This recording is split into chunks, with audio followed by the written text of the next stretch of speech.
आणि म्हणून यांच्या विरोधामध्ये, यांच्या या सरकारच्या निर्णयाच्या विरोधामध्ये सुद्धा आपल्याला तहसील कार्यालयावर जात आहे। त्याचप्रमाणे त्या ठिकाणी मोठ्या प्रमाणामध्ये आमचे आदिवासी बांधव सुद्धा उपस्थित आहेत।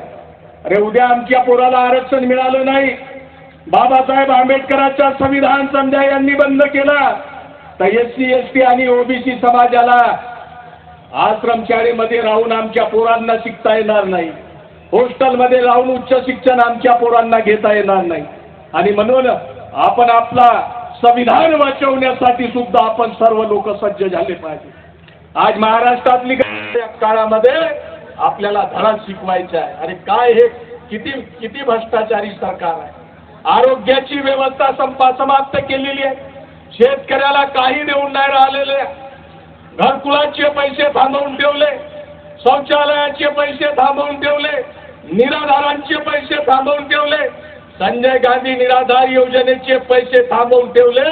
हे सर्वच्या सर्व पैसे या सरकारनं थांबवण्याचं काम केलं। महाराष्ट्रामध्ये शेतकऱ्याला ज्यावेळेस महाविकास आघाडीची सरकार होती त्यावेळेस शेतकरी सन्मान निधी 50,000 रुपये देण्याचं महाविकास आघाडीनं ठरवलं होतं। पण जेव्हा महाविकास आघाडीची सरकार ह्या खोक्यावाल्यांनी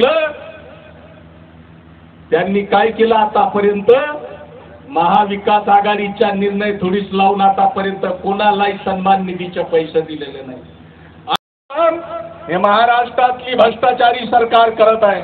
आमची याच्यात मागणी आहे की ज्याप्रमाणे नगरपंचायत विभागाला आणि नगर परिषद विभागाला 2,500 रुपये घरकुलाला मिळते, ते आमच्या ग्रामीण भागामध्ये राहणाऱ्या नागरिकांना 2,500 रुपये मिळालं पाहिजे, 2.5 लाख मिळालं पाहिजे का नाही मिळालं पाहिजे? आपल्याला घरकुलासाठी 2.5 लाख रुपये आपल्याला मिळालं पाहिजे, अशा प्रकारची सुद्धा आमची मागणी आहे। आज या ठिकाणी देवरी ह्या ठिकाणी उपविभागीय कार्यालयावर नागरिकांच्या विविध मागण्या घेऊन धडक मोर्चा ह्या ठिकाणी आम्ही घेऊन आलेलो आहोत। आमच्या मुख्य मागण्या की आता मागील काही दिवसापूर्वी अतिवृष्टी झाली तर तो ओला दुष्काळ जाहीर सरकारनं करावा। आमची दुसरी मागणी आहे की ह्या सरकारनं अतोनात विजेचं बिल वाढवलं, ते दर कमी करावं जेणेकरून नागरिकांना त्यांची मदत होईल। नागरिक आज त्रस्त झालेले आहे। दुसरी गोष्ट, काल परवाच यांनी पुन्हा गॅसचे दर वाढवले, त्या गॅसचे दर यांनी कम करावं। 8 दिवसापूर्वी यांनी 35 रुपये लिटर प्रमाणे 35 रुपये लिटरवर अधिकच्या दर गोडे तेलावर, खावाच्या तेलावर ह्या महाराष्ट्राच्या सरकारनं वाढवलं, हे सुद्धा कमी करावं। दारीच्या दर वाढवलं, हे सुद्धा कमी करावं। मोबाईल रिचार्ज 100 रुपयावरून 400 रुपयावर ह्या सरकार घेऊन गेली आहे, ते सुद्धा कमी करावं।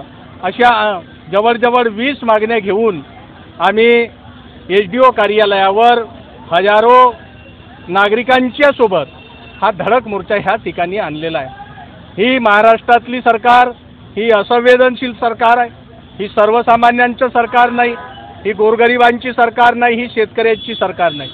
यामध्ये शेतकऱ्यांच्या सुद्धा आमच्या काही मागण्या आहे, ज्याच्यामध्ये 3,500 रुपये प्रति क्विंटल शेतकऱ्याच्या धानाला भाव मिळालं पाहिजे, 1,000 रुपये शेतकऱ्याच्या धानाला बोनस मिळालंच पाहिजे।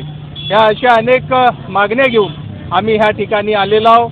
आज या जीवनावश्यक वस्तूचं ह्या सरकारनं दर वाढवलं आणि हे दर वाढवून त्या लाडल्या बहिणीच्या खात्यामध्ये 1,500 रुपये फक्त यांनी टाकण्याचं काम केलेलं आहे। आज जवळजवळ 3,000 रुपये प्रत्येक कुटुंबातून हे सरकार आपल्याकडे घेऊन जातो आणि मात्र या लाडल्या बहिणीच्या नावावर महिलांना वोट मागण्यासाठी 1,500 रुपये देण्याचं काम या सरकारच्या माध्यमातून होत आहे। अरे आपण महिलांना पैसे द्यावं, आपण लाडल्या बहिणीचे पैसे द्यावं, पण त्या लाडल्या बहिणीच्या घरच्या लाईटच्या बिल आपण कमी करावं, त्या लाडल्या बहिणीच्या स्वयंपाकघरातल्या तेलाचा दर हा कमी करावं, डाळीचा दर हा कमी करावं। ही अशा प्रकारच्या अनेक मागण्या घेऊन आम्ही ह्या ठिकाणी SDO कार्यालयावर आलेलो।